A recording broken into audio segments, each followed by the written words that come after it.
तो बाबा की वाणी स्टार्ट करेंगे। ये 5 फरवरी 2009 की वाणी होगी। तो बाबा ने बोला, तो संगम युग का लक्ष्य क्या है? कि ये जो संगम युग अभी चल रहा है ये कब खत्म होगा? जब इसका लक्ष्य पूरा होगा। और क्या है इसका लक्ष्य? कि हम सब आत्माओं का बाप आ गया।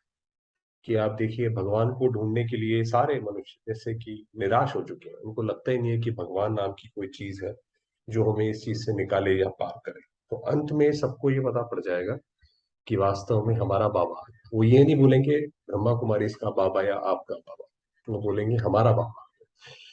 तो सब हम सब आत्माओं का बाप आ गया, ये अंत में पता पड़ेगा। वर्षा तो बाप द्वारा मिलेगा ना, और उसके बाद ही उनको वर्षा मिलेगी। जब वो ये मानेंगे कि हमारा बाबा आ गया, उसके बाद उन्हें वर्षा है। किसी को मुक्ति का, यानी कि मुक्ति धाम जाने का वर्षा, किसी को जीवन मुक्ति सतयुग में जाने का वर्षा। वह प्रभाव फरिश्ता अवस्था से वायुमंडल फैलेगा। तो वह प्रभाव, जैसे हम जितना ज्यादा अपनी फरिश्ता अवस्था में रहेंगे कि ये शरीर मेरा लाइट का शरीर है, इन्हों की दृष्टि से लाइट मिलती है, इन्हों की दृष्टि में रूहानियत की लाइट नजर आती है। तो हमारी दृष्टि वृत्ति ऐसी हो कि लोगों को जैसे उससे लाइट नजर आए, हमारे शरीर के ऊपर नजर ना जाए। दुनिया में तो लोग अपने चाहते हैं कि उनके शरीर पे नजर जाए। वो जितना ज्यादा साज श्रृंगार करते हैं उतना शरीर के ऊपर नजर जाती है, उतना सामने वाले की वृत्ति भी जो है वो चलायमान होती है। मगर हमारे केस में होगा कि हम उनकी दृष्टि वो आत्मा की चमक पे जाए, ना कि शारीरिक सुंदरता पे जाए। तो अभी तीव्र पुरुषार्थ का यही लक्ष्य रखो कि मैं डबल लाइट फरिश्ता हूँ। कि मैं एक एक आत्मा लाइट, हर तरह के बोझ से लाइट। इसमें बाबा आएगा, बाबा बताएंगे आगे कैसे बोझ से मुक्त रहो। और दूसरा, मैं फरिश्ता भी लाइट। तो चलते फिरते फरिश्ता स्वरूप की अनुभूति को बढ़ाओ, अशरीरीपन के अनुभव को बढ़ाओ। कोई भी कार्य करें तो जैसे उसमें मैं आत्मा लाइट हूं और ये शरीर भी मेरा लाइट, ये अलग से पता पड़े। सेकंड में कोई भी संकल्पों को समाप्त करने में संस्कार स्वभाव में डबल लाइट। हमारा मन ऐसी उसकी प्रैक्टिस हो कि हमने कुछ भी बदलना हो तो उसमें समय ना लगे। कई बच्चे कहते हैं हम तो हल्के रहते हैं लेकिन हमको दूसरे जानते नहीं। तो बाबा कहते हैं, कई बच्चे तो बोलते हैं ऐसे कि बाबा हमारी ना अवस्था अंदर बहुत अच्छी रहती है, ये दूसरे लोग समझते नहीं है। तो बाबा कहते हैं लेकिन ऐसे डबल लाइट फरिश्ता, डबल लाइट उसकी लाइट छिप सकती है। तो बाबा ने कहा जो ये ड्रामा का जैसे कि ये नियम है कि इसमें सत्य जो है वो सिद्ध होता ही है। इसीलिए आखिर में शिव बाबा सिद्ध होता ही है कि वही सत्य है, वही निराकार है, वही हम सब आत्माओं का बाप है। ये ड्रामा को वरदान प्राप्त है, समय को वरदान प्राप्त है। तो बाबा ने कहा ऐसा हो नहीं सकता कि अगर किसी की अवस्था ऐसी हो और वो छिप जाए। छोटी सी स्थूल लाइट, टॉर्च हो या माचिस की तीली हो, लाइट कहाँ भी जलेगी, छिपेगी नहीं। और ये तो रूहानी लाइट है। तो अपने वायुमंडल से उन्हों को अनुभव कराओ कि ये कौन है। चाहे जगदम्बा, चाहे दादी ने कहा नहीं कि मुझे जानते नहीं है। जैसे बाबा कह रहे हैं कि जगदम्बा जो थी मम्मा या दादी, वो ये नहीं बोलती थी कि भाई ये मुझे जानते नहीं है। अपने वायुमंडल से सर्व की प्यारी, मतलब उनका वायुमंडल वो ऐसा बना देती थी कि सारे उन्हें प्यार करते थे। उनके लिए किसी को बताने की जरूरत नहीं रहती थी ये कौन है। इसलिए दादी का मिसाल देते हैं, क्योंकि ब्रह्मा बाप के लिए भी तो सोचते हैं कि ब्रह्मा बाबा में तो शिव बाबा था। शिव बाप के लिए सोचते कि वह तो है ही निराकार, न्यारा और निराकार। हम तो स्थूल शरीरधारी हैं, तो माना ऐसा लगता है भाई चलो शिव बाबा और ब्रह्मा बाबा वो तो चलो एक न्यारी अनोखी अनुपम पर्सनैलिटी थे। मगर बाबा ने दादी का एग्जाम्पल दिया, भाई दादी तो चलो आपकी जैसी थी ना, दादी के लिए भी ऐसा अनुभव करते थे। इतने बड़े संगठन में रहने वाले हैं, हर एक के संस्कार के बीच में रहने वाले हैं। संस्कार को मिलाना अर्थात फरिश्तापन। तो ये हमारा जो है जैसे कर्तव्य हो कि हर एक से संस्कार मिलाकर चले। ठीक है, कोई व्यक्ति ऐसा है, कोई व्यक्ति वैसा है, उसके साथ भी मिलाकर चलना, तो ये फरिश्ते के संस्कार है। संस्कार को देख कई बच्चे दिल शिकस्त भी हो जाते हैं। बाबा बहुत अच्छा, ब्रह्मा बाप बहुत अच्छा, ज्ञान बहुत अच्छा, प्राप्तियां बहुत अच्छी, लेकिन संस्कार स्वभाव मिलाना अर्थात सर्व के प्यारे बनना। संस्कार मतलब कोई आत्मा कैसी है, कोई आत्मा कैसी है, उसके साथ भी मिलाकर चलना, वो एक बड़ी बात है। तो कई बच्चे इसमें दिल शिकस्त हो जाते हैं कि भाई ये संस्कार मिला के चलना बहुत बड़ी बात है। कोई कोई के प्यारे नहीं, क्योंकि कई बच्चे कहते हैं कोई कोई से प्यार विशेषता को देख करके भी हो जाता है। इनका भाषण बहुत अच्छा है, इसमें फलानी विशेषता बहुत अच्छी है, वाणी बहुत अच्छी है, फरिश्ता बनने में ये विघ्न आता है। प्यारा भले बनाओ, लेकिन मैं आत्मा न्यारी हूँ, न्यारी स्टेज से प्यारा बनाओ। मतलब कि ना हम किसी के चक्र में फंसे कि भाई ये आत्मा बहुत अच्छी है, देखो इसके अंदर ये भी अच्छा है वो भी अच्छा है, ना दूसरी आत्मा हमारे चक्कर में फंसे। हमें जब कोई देखे तो हम उसको याद जो है शिव बाबा की दिलाए कि भाई हम अपनी महिमा स्वीकार ना करें कि भाई ये बहुत अच्छा आपने करा। और दूसरी आत्मा का भी अगर हम देखें तो देने वाला कौन है, बीज कौन है, बीज तो शिव बाबा है ना। शिव बाबा की तरफ जाए तो उसमें भी ना फंसे, वो भी हमारे में ना फंसे। विशेषता से प्यारा नहीं, ये इसका गुण मुझे बहुत अच्छा लगता है ना, वह धारण भले करो, लेकिन इसके कारण सिर्फ प्यारा बनना वह रॉन्ग है कि भाई इसके अंदर ये इतना गुण अच्छा है ना, वो में अच्छा लगता है। तो ऐसा नहीं है, वो गुण धारण कर लो मगर उसके साथ संबंध में ना आओ। फरिश्ता अर्थात सभी का प्यार। तो जो फरिश्ता होगा उसका एक से रिश्ता नहीं है कि वो किसी व्यक्ति विशेष का या नहीं है, वो सबका है। हर एक कहे मेरा अपनापन। ऐसी फरिश्ता अवस्था में विघ्न दो चीजें डालती। तो ऐसी फरिश्ता अगर हमें स्थिति बनानी है तो उसमें दो चीजें कौन सी विघ्न है, एक तो देह भान, वह तो नेचुरल सबको अनुभव है कि एक तो बार बार देह की याद आ जाती है कि हम देह को बार बार देखते रहते हैं। आप देखिए हम दिन में कितनी बारी शीशा देखते हैं, तो यानी बार बार देह की याद आती है ना। 63 जन्म का फिर देह अभिमान प्रकट हो जाता है। और दूसरा है देह अभिमान, देह भान और देह अभिमान। ज्ञान में जितना आगे जाते हैं तो स्वयं के प्रति भी कभी कभी देह अभिमान आ जाता है। तो एक तो हो गया देह भान कि मैं देह हूं, और दूसरा उस देह के ऊपर अभिमान। तो बाबा ने कहा ये दो चीजें डालते हैं गहरी मंडी में थोड़ी। तो बाबा ने कहा जैसे जैसे ज्ञान में आगे चलते हैं तो फिर ये विघ्न आता है, लगता है भाई मैं कितना होशियार हूँ। देखो मेरी बुद्धि कितनी तीक्ष्ण है। वह अभिमान नीचे गिराता है। देह अभिमान क्या आता है, जो भी कोई विशेषता है ना, उस विशेषता के कारण अभिमान रहता है। मैं कोई कम हूं, मेरा भाषण सबको पसंद आता है, मेरी सेवा का प्रभाव पड़ता है, कोई भी कला, मेरी हैंडलिंग बहुत अच्छी है, मेरा कोर्स कराना बहुत अच्छा है। ये अपने अंदर जैसे ये जो बाबा ने बोला देह भान आता है, ये अपने अंदर ही आता जाता है कि मेरे अंदर ये भी अच्छा है। कोई ना कोई ज्ञान में आगे बढ़ने से, सेवा में आगे बढ़ने से ये अभिमान अपने प्रति भी आता, और दूसरे के गुण या कला या विशेषता प्रति भी प्यार हो जाता। तो वो एक तो या तो जैसे अपने ऊपर आ गया कि भाई मेरे अंदर ये विशेषता बहुत अच्छी है, या दूसरे के ऊपर आ गया कि भाई इसकी विशेषता बहुत अच्छी है, उससे हमारा स्नेह हो गया। तो वो दोनों ही चीजें गलत है। क्योंकि जब आत्मा ने ऊपर छोड़ के जाना है परम धाम, तो उसको सिर्फ परम धाम की स्मृति रहे, उसको ये स्मृति ना रहे मुझे भी जो मिला है। अगर उसके ऊपर हमें अभिमान आएगा तो हमें फिर दुख होगा, कोई उसको रिस्पेक्ट नहीं करेगा तो हमें दुख होगा कि अभी देखो हम इतना अच्छा काम करते हैं, 50 लोग तारीफ करते हैं, बस यही जो है यही नहीं तारीफ करते हैं, तो फिर दुख होगा उसमें। लेकिन याद कौन आएगा, देह भान ही याद आएगा ना, फलाना बुद्धि का बहुत अच्छा है, मेरी हैंडलिंग बहुत अच्छी है। ये अभिमान सेवा व पुरुषार्थ में आगे बढ़ने वालों को अभिमान के रूप में आता है। तो आपने कहा ये अभिमान के रूप में आता है, ये आगे नहीं बढ़ने देगा। तो ये भी चेक करना है। और अभिमान वाले को अभिमान है, इसको चेक करने का साधन है। अभिमान वाले को जरा भी कोई ने अपमान किया, उसके विचार का, उसकी राय का, उसकी कला का, उसकी हैंडलिंग का अपमान बहुत जल्दी महसूस होगा। तो अगर हमारे अंदर अभिमान होगा तो हमें उसका अपमान बड़ी जल्दी महसूस होगा। इन्होंने हमारी बात का पूरा रिकॉर्ड नहीं दिया, देखिए हमने इतनी समझदारी से ये वाली बात बोली, और ये बात हमें इतनी अच्छी तरह से पता है, मगर इनको ये कोई रिकॉर्ड ही नहीं देते हैं, और अपमान महसूस हुआ। तो उसकी और सूक्ष्म निशानी क्रोध का अंश पैदा होता है, रौब। तो वह फरिश्ता बनने नहीं देता। तो अगर हम इन सारी चीजों में फंस गए, अपने अभिमान में या दूसरे की विशेषताओं में, तो बाबा ने कहा फरिश्ता नहीं बन सकते। फरिश्ता माना जिसका किसी से रिश्ता नहीं, बहुत अच्छा है, इस आत्मा का भी पार्ट है, बहुत अच्छा है, बस देखते हुए चलो। तो वर्तमान समय के हिसाब से बाप दादा फिर से इशारा दे रहा है, अपना संगम युग का लास्ट स्वरूप फरिश्ता अब जीवन में प्रत्यक्ष करो, साकार में लाओ। तो बाबा ने कहा अब जैसे जैसे समय अब आके पहुंचा है, 2009 की ये वाणी है, तो बाबा ने कहा अब जो है ये लास्ट जो हमारा होगा अंतिम फरिश्ता स्वरूप, वो धारण करो पूरा। फरिश्ता बनने से अशरीरी बनना बहुत सहज हो जाएगा। अपनी चेकिंग करो, सूक्ष्म रूप में भी लगाव, कोई विशेषता या अपनी और किसकी अभिमान तो नहीं है। तो ये चेक करें, फिर किसी और की तरफ हमारी बुद्धि ना जाए, अपने में भी ना जाए। बिल्कुल एक फरिश्ता निश्चिंत अवस्था। कई बच्चों की छोटी सी बात भी होगी ना, तो अवस्था नीचे ऊपर हो जाती है। कोई छोटी सी बात हुई हल्की सी, उससे हिल जाती है। दिल खुश, चेहरा खुश, उसके बजाय या चिंतन वाला चेहरा या चिंता वाला चेहरा, और चलते चलते दिल शिकस्त भी हो जाते। कोई छोटी बात हो गई तो उससे पता पड़ा मूड ऑफ हो गया, उससे चेहरा ही बदल गया पूरा। दिल खुश के बजाय दिल शिकस्त, तो समझा आप अपने संगम युग की लास्ट स्टेज, फरिश्तेपन के संस्कार इमर्ज करो।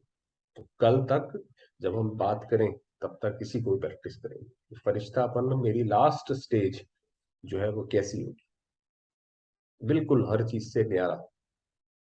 जैसे ब्रह्मा बाप को देखा, फॉलो फादर करना है ना, बात करते करते लास्ट में कई बच्चों का अनुभव है, सुनाने आए समाचार, लेकिन समाचार से परे, आवाज से परे स्थिति का अनुभव हुआ देखा है। कि बाबा को सुनाते थे समाचार, और बाबा एकदम जाकर ऊपर जाके बैठ जाते थे, तो ऐसा लगता था बाबा जैसे है ही नहीं है। और फिर सारा समाचार सुनने के बाद जवाब दिया। तो बाबा कहते हैं ऐसे जो ब्रह्मा बाबा की जो अवस्था थी, वो हमें भी अवस्था बना। बाकी 5 मिनट है, एक दूसरा एक और पहला है, वो एक बार देखते हैं। बाबा ने डबल विदेशी, हाँ। हम्म।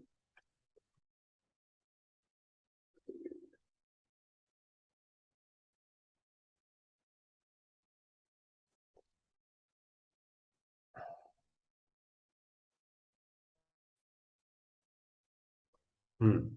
तो बाबा कह रहे हैं ये जो प्रोग्राम बनाया है मधुबन में सबका संगठन हो, ये बाप दादा को बहुत पसंद है। क्योंकि मधुबन में आने से परिवार कितना बड़ा है, सेवाएं चारों ओर कैसी हो रही है। भारत वाले फॉरेन की सेवा से लाभ उठाते, कि फॉरेन में ये कर रहे हैं हम भी करें, और फॉरेन वाले इंडिया के समाचार सुन अपने स्थान में जहां हो सकता है वहां फायदा लेते। बाबा ने कहा ये जो सारे मिलते हैं ये अच्छी बात है। और फॉरेन के फॉरेन में मिलना मुश्किल है, मधुबन में डबल फायदा। बाप दादा से मिलना भी हो जाता है, और परिवार से मिलना भी हो जाता है। तो अभी कुछ समय से कायदे प्रमाण मधुबन में मीटिंग या छोटे छोटे संगठन, ये बाप दादा को बहुत पसंद आए। और प्लान भी अच्छे अच्छे बनाते रहते हो, और प्रैक्टिकल में भी कर रहे हो। इसकी भी हर साल वृद्धि देख बाप दादा चारों ओर के डबल फर्नर्स को बधाई देते, बधाइयां देते। तो जितनी भी मेहनत करी सेवा में, बाबा ने कहा उसमें बधाइयां देते हैं। और अभी जितना जितना संगठन होता रहा है ना, तो उससे एक दो का अनुभव सुनने से कईयों को अनुभव द्वारा भी बल मिलता है, बहुत ज्यादा बल। किसी के हम अनुभव हमें कोई सुनाई पड़ते हैं, कि भाई किसी ने बाबा से ऐसे मदद प्राप्त करी या बाबा ने उसकी मदद करी, तो हमें भी बड़ा उसका वो मिलता है, फायदा मिलता है। मानो कोई दिल शिकस्त हो जाता है और दूसरे का अनुभव सुनता है, तो ये सदा खुश मिजाज रहता है, इसकी शक्ल कभी मुरझाए नहीं, दिल खुश। तो एक दो का अनुभव सुनने से उल्लास में आ जाते हैं। एक दो का अनुभव कम नहीं होता है, हर एक को ड्रामा अनुसार कोई ना कोई विशेषता बाप द्वारा मिली हुई है। तो बाबा ने कहा ये जो एक दूसरे का अनुभव है, ये किसी भी आत्मा का अनुभव दूसरी आत्मा से अनुभव अच्छा है। तो किसी की भी ऐसा नहीं है हमारा पार्ट भी अच्छा है, हमारा भी अनुभव अलग प्रकार का है। तो ये अनुभव सुनने से उमंग आ सकता है, ये कर सकता है तो मैं क्यों नहीं कर सकता हूँ, ये बिल्कुल आता है। कभी भी दिल छोटी नहीं करना, बड़ी दिल बड़ा बाबा। छोटा बाबा है क्या, बड़े ते बड़ा बाबा है। जैसे आज के वरदान में भी बाबा ने बोला कि निश्चिंत रहो, कोई भी बात हो बिल्कुल निश्चिंत रहो, और ये हमेशा याद रखो कि बड़ा बाबा बैठा है, शिव बाबा बैठा है। तो इसलिए निश्चिंत रहोगे, तो उसमें फिर टचिंग होगी कि यहाँ से कैसे बाहर निकलना है। तो बच्चों की दिल सदा बड़ी, बाप दादा का स्लोगन है, बड़ी दिल, सच्ची दिल, साफ दिल तो हर मुराद हासिल। तो हमारी अगर ये बड़ी दिल होगी कि भाई कोई बात नहीं, सबका इसमें हाथ हो, ऐसा नहीं है कि इसका ना हो उसका ना हो, ये ना हो वो ना हो, ऐसा कुछ। बड़ी दिल, जो भी किचड़ा आवे ना, किचड़े की तो दुनिया है ना। तो अभी वायुमंडल में किचड़ा उड़ के आ जाता है, लेकिन किचड़ा अपने पास नहीं रखो। जैसे स्थूल कमरे में सोते हो और किचड़ा हो जाए तो क्या होता है, सफाई नहीं करो तो मच्छर हो जाते हैं, फिर बीमारियां होती हैं। तो ये भी अगर मन में कोई भी बात रख ली, निकाला नहीं, तो वह वृद्धि को पाती रहती है। बस बाबा, मेरा बाबा कहो तो हाजिर, बाबा बंधा हुआ है। बाबा ने कहा कोई भी बात अपने मन में नहीं रखो, कोई ऐसी कहीं कोई ऐसी कोई आफत आए, कोई परिस्थिति आए, तो बस मन से बाबा बोला और बाबा उसमें हाजिर। बच्चा, बाप का बच्चा, भगवान का बच्चा याद करे मेरा बाबा, और बाबा हाजिर नहीं हो, ये हो नहीं सकता। कैसे बोला बाबा ने कि मेरा बच्चा और बाबा को याद करे और बाबा ना आए। बाबा ने कहा ऐसा हो नहीं सकता। आपके पास बाप को बांधने की रस्सी है, क्या है? दिल का प्यार। कईयों का बाप से प्यार है, नहीं है ये नहीं कहेंगे, लेकिन दो प्रकार का प्यार। एक है नॉलेज के आधार से, मैं आत्मा हूं, शरीर तो हूं ही नहीं, और आत्मा का बाप परमात्मा ही है, और परमात्मा ज्योति के सिवाय और कोई सबका परमात्मा हो ही नहीं सकता। तो बाप बाप तो है, ज्योति स्वरूप है, सहयोग देता है। माना एक कईयों को तो जैसे जैसे होता है ना, जैसे तोता रटन की तरह है। जैसे तोते ने रट लिया, वो राम राम राम राम बोलता रहता है, तो उसकी कोई वैल्यू तो है नहीं। मगर ऐसे ही कई लोगों को ऐसे पता है कि मैं आत्मा हूँ, मेरा तो शिव बाबा है, वही तो परमात्मा है। मगर कईयों का दिल से स्नेह है, तो बाबा ने कहा दिल से है दोनों का ही स्नेह, मगर दिल का स्नेह जो है वो बड़ा है। तो बाप बाप तो है, ज्योति स्वरूप है, सहयोग देता है, लेकिन हर समय दिल के स्नेह से मेरा बाबा निकले ऑटोमेटिक, कि हमारे दिल से जैसे आवाज निकले मेरा बाबा। तो बाबा ने कहा बाबा उसमें बंधा हुआ है, जहां पे भी आओगे जरूरत पड़ेगी बाबा आएगा। साथी बनाया जाता है समय के लिए, आई विल के लिए साथी काम में आता है। तो आपने बाप को कंबाइंड रखा है, साथी बनाया है, तो समय पर साथ लो। तो कैसे साथ लो? स्नेह से याद करो। एक है नॉलेज के आधार से स्नेह, एक है दिल के प्यार से स्नेह। तो बाबा ने कहा दिल से जब बाबा को याद करो, कहीं पे भी होगे तो निकल जाओगे। तो चेक करो, दिल का प्यार है, प्यार वाले को भूलना मुश्किल है। रिवाजी चीज देखो, शुगर वालों को मीठा मना है, और उसका प्यार है मीठे से, तो मीठा याद आता है, भूलता है। डॉक्टर की दवाई करेंगे लेकिन मीठा खाएंगे। तो चीज से प्यार है तो कहने से भी नहीं छोड़ते हैं। तो बाबा कहते हैं किसी को, भाई किसी से प्यार हो जाए, बाबा ने कहा शुगर सही हो जाए, तो भी डॉक्टर मना करेगा तब भी नहीं छोड़ते हैं। इसी तरीके से अगर हमारा शिव बाबा से भी स्नेह है, तो चाहे कुछ भी होता रहे, कितने भी हम बिजी हो, हमारा उसमें ध्यान जाएगा। और ये तो बाप है, सर्व प्राप्ति का अनुभव प्राप्त कराने वाला है। सभी सुन रहे हैं ना, भले निमित्त फॉरेनर्स हैं, लेकिन सभी सुन रहे हैं। तो भी चेक करो कि दिल का प्यार है, खुदा को दोस्त बनाया है। दोस्त किस लिए बनाते हैं? बाप से भी दोस्त से ज्यादा प्यार होता है, तो खुदा दोस्त बनाया है ना। कोई भी बात आवे, बाबा आप संभालो। बाबा ने आज जैसे बिल्कुल हल्का करा कि भाई कोई भी बात आए तो आपको लगे आप निश्चिंत रहो, ये बाबा आप संभालो, ये बात आपके जिम्मे हुई। छोटे बन जाओ, बड़े नहीं बनो। वही जो बैगर वाली बात है, जो हमने बात, जिसका ये टॉपिक था, बैगर टू प्रिंस, कि छोटे बन जाओ कि भी मेरा कुछ नहीं, ये बाबा का, बाबा संभालेगा। तो बाप ले लेगा। प्यार की रस्सी से ऐसा बांध के रखो जो हिल नहीं सके। वो जैसे अंगद की ने पांव रखा तो हिला नहीं, ऐसे ही ये हिलाओ नहीं। समझा? सभी ने समझा ना। कई बार कहते हैं बाबा आज मुझे भूल गया, बाप दादा को सुन के कितना आश्चर्य लगता होगा। तो बाबा ने कहा ऐसे नहीं, थोड़ा समय रह गया है, चलिए थोड़ा सा बाबा को याद करते हैं। तो बाबा ने कहा अभी बाबा बोलो, फरिश्ते रूप की स्थिति में रहो। ये दो चीजें बोले।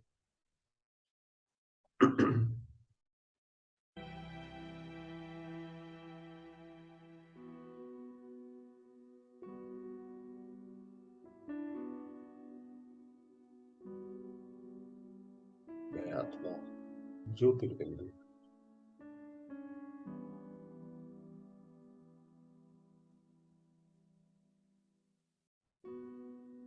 निराकार शिव बाबा,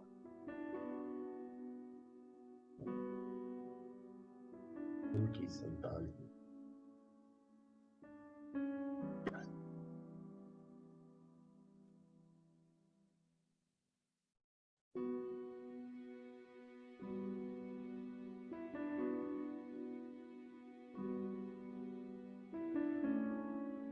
प्यारे शिव बाबा, स्नेह के सागर,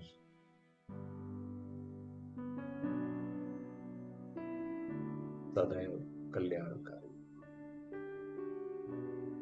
हितकारी,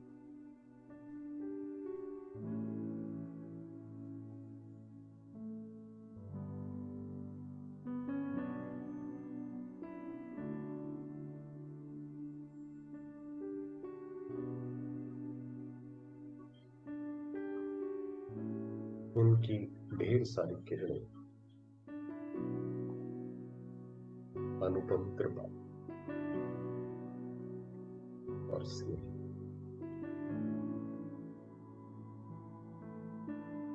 मुझे आत्मा पर बरस रही।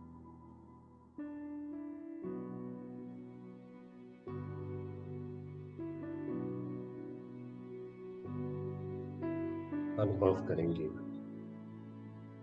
इन परमात्मा किरणों को स्वयं के ऊपर।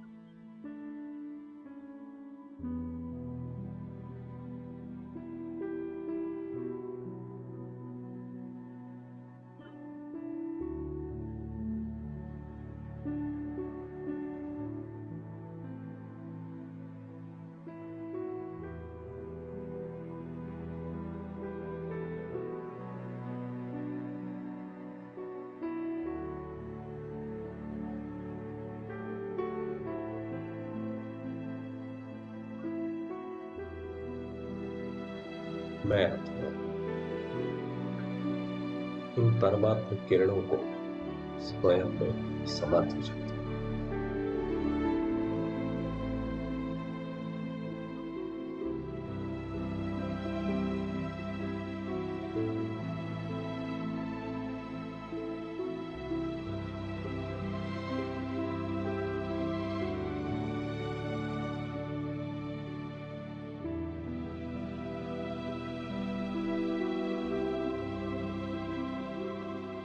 इस शरीर से,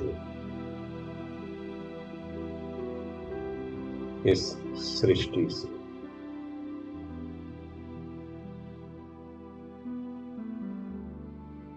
देह के बंधनों से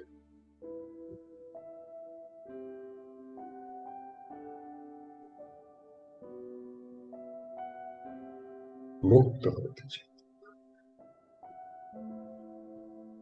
विराम होती जाए।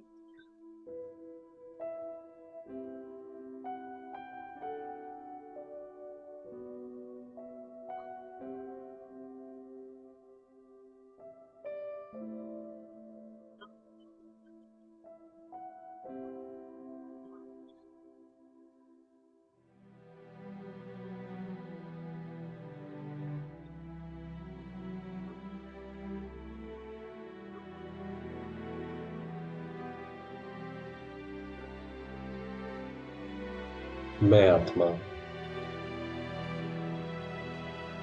जाती हूँ सूक्ष्म बदन,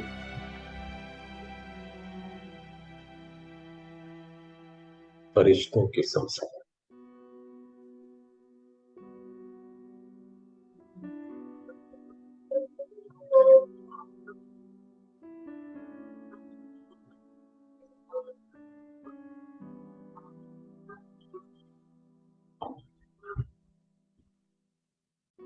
मैं आत्मा, मेरा लाइट का शरीर,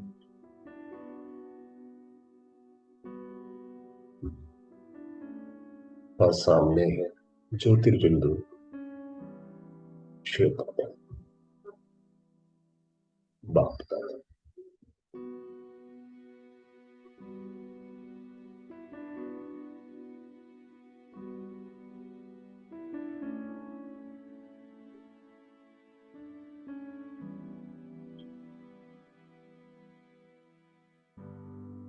बाबा की रूहानी दृष्टि मुझे आत्मा पर पड़ रही।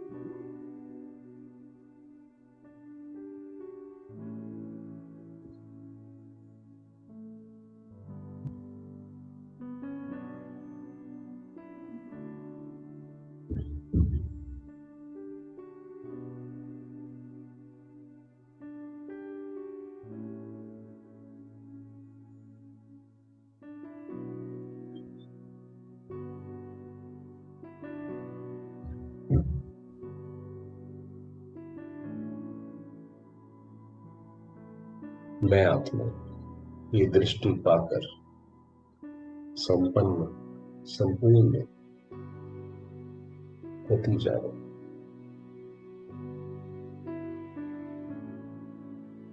बाबा का वरदानी हाथ मेरे सर पर,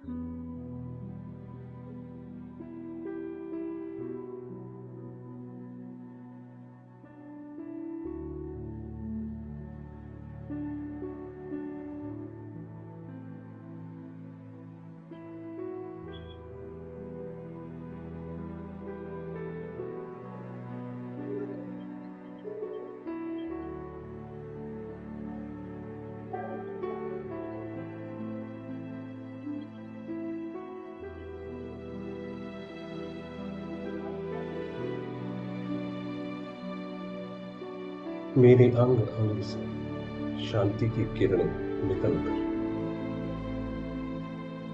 सारे संसार में फैल गई।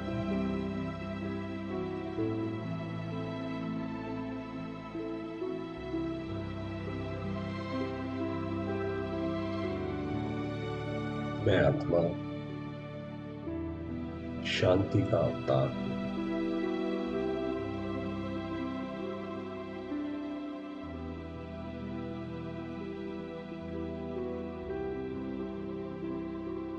सारे जहान को रोशन कर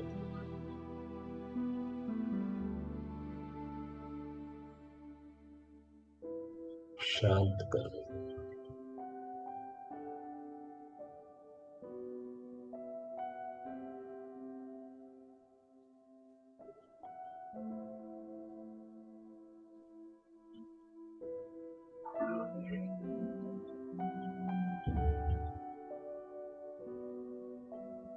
वो